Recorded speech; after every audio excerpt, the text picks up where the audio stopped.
Instagram, and hello, LinkedIn, Facebook.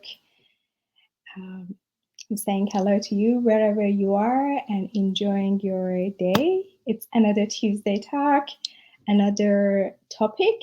And today's topic is a good one, networking.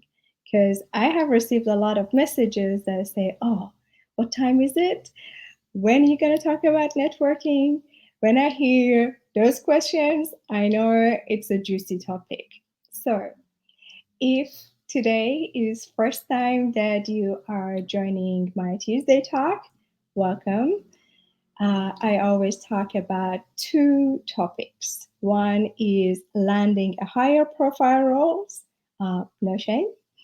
Second one, if you are already in higher profile roles, how you can land or create higher impact roles, wider impact roles and positions for yourself. So first one is about how to get to the top, and second one is that how to get your message and your experience wider. For example, if you want to do more consulting, advisory, or mentoring outside your organization. The why do I do this? A girl that her background is technology and then business transformation. What is she doing with executive career coaching? Well, I have seen a lot of good people that they are not able to get to the positions where decisions are made. So they are always frustrated. Though they are really good at what they do, they never get to guide and direct those decisions. So I thought I'm going to do something about it. And all the work that I do is to do something with that problem. And that's my why.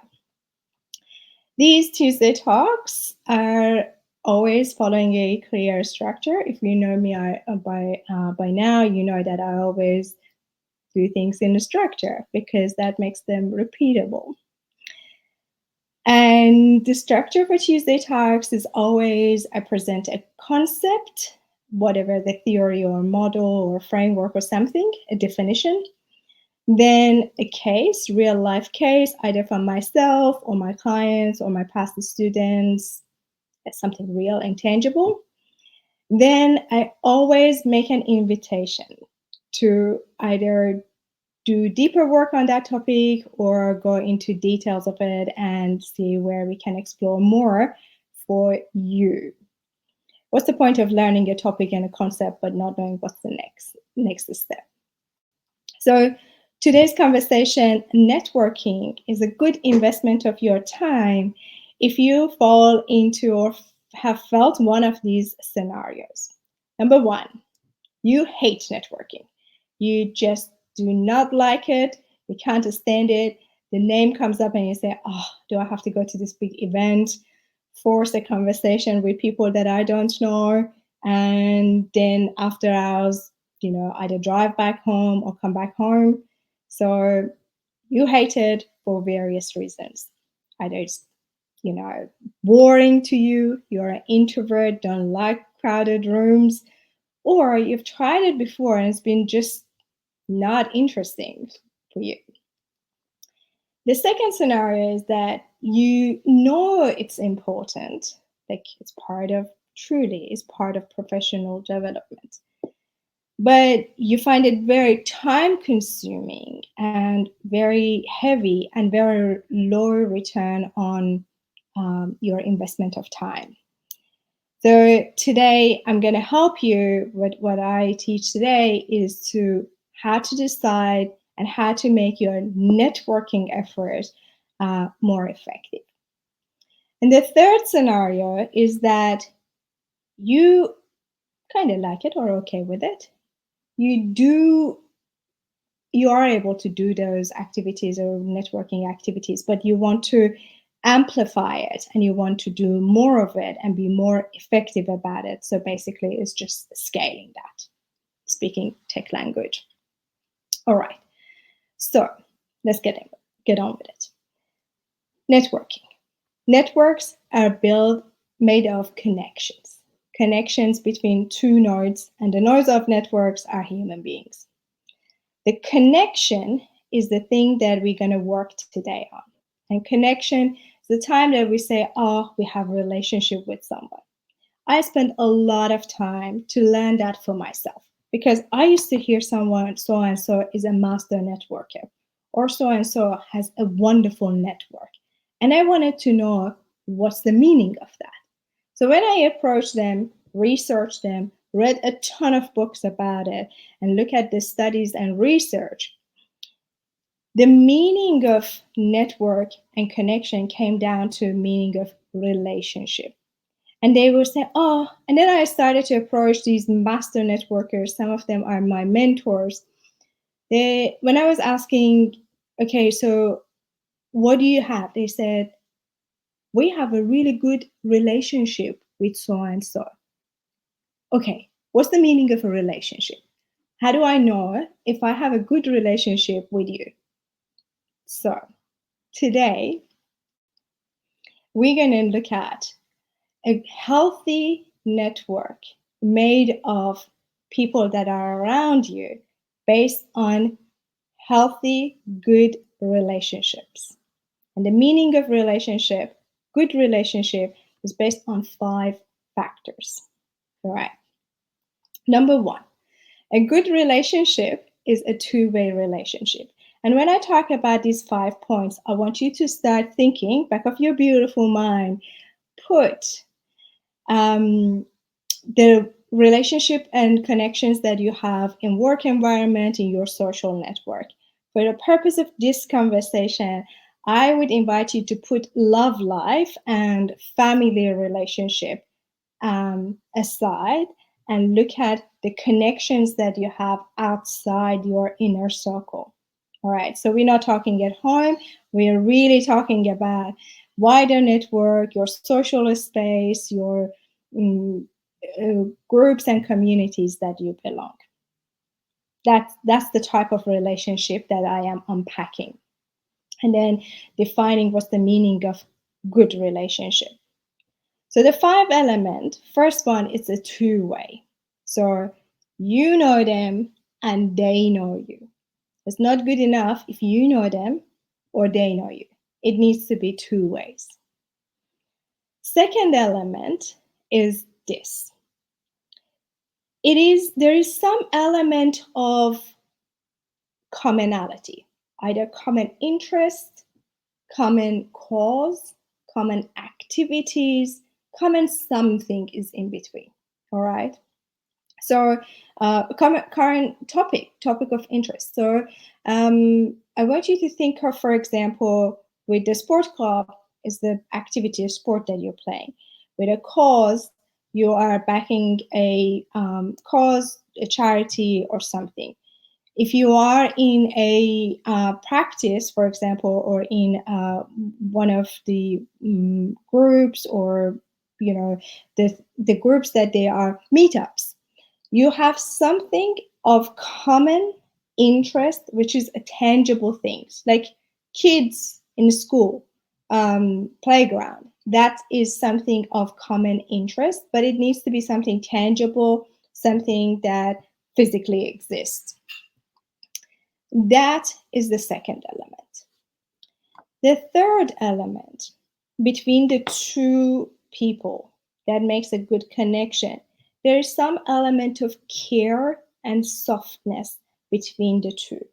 Is that they have your back, you are having their back, you look out for them, you just maybe just create some space for them, you hold their drinks for them. I don't know, something that some sort of softness, some element of care is there.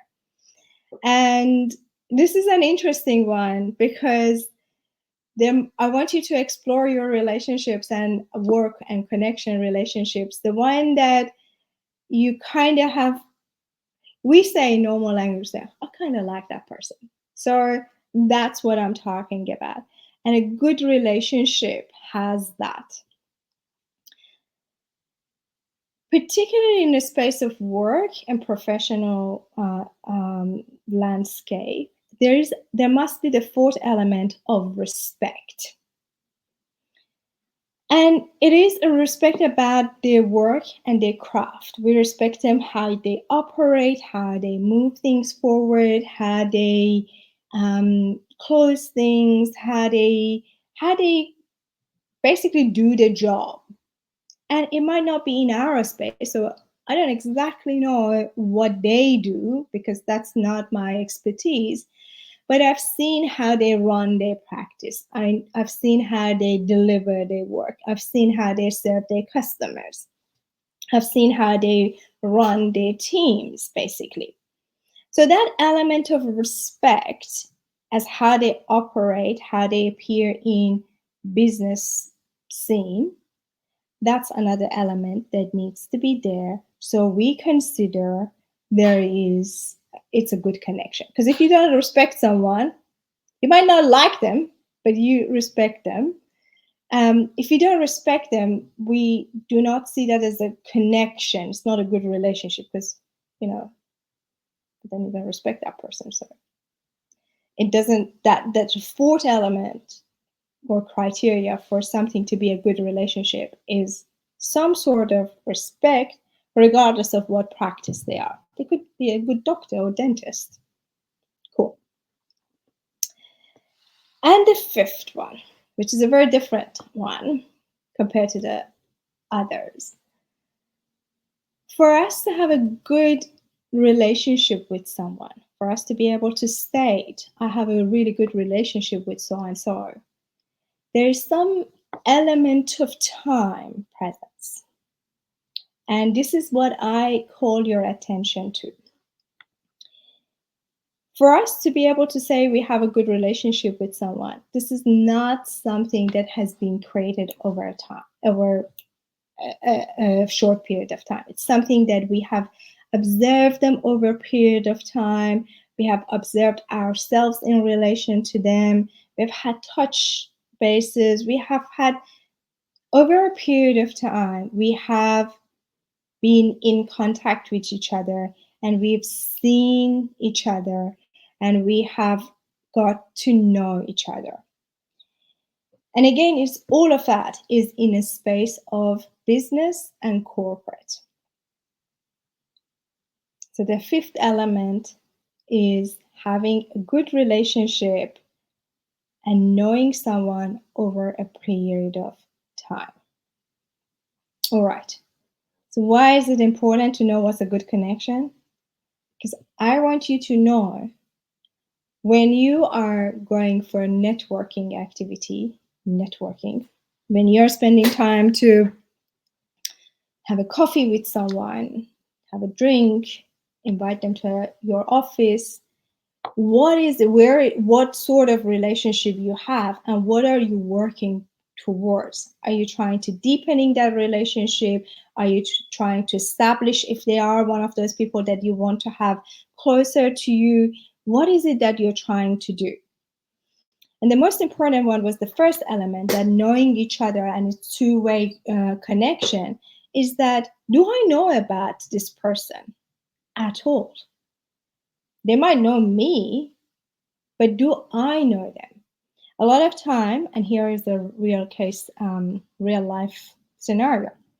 When I meet with my friends and my past colleagues, my old uni friends, I ask them, what are you doing? What are you learning? What are you delivering? Or sometimes I joke and say, what are you cooking these days? And they say, oh, I'm doing this piece, or I'm doing that one, or recently I've been learning this one. So then I get them to talk, to explain that. Oh, what made you start going through that program? Oh, how did you identify this is the area that you need to change in the organization? How did you realize that this is no longer a good thing for you, so you want to do something different? By asking questions to learn from them, to learn about them, we create that two-way relationship. Because a lot of times it's really like uncomfortable to go to these events or connect with someone and just you don't know what to talk about. It's like, oh, I don't know. And should I tell them about my work? I think, well, I'll be talking about myself. Should I ask them what they do? What should I ask? The question is, the point is, in getting to know the other person, both professional and personal, is to understand what they do is the basic part of it.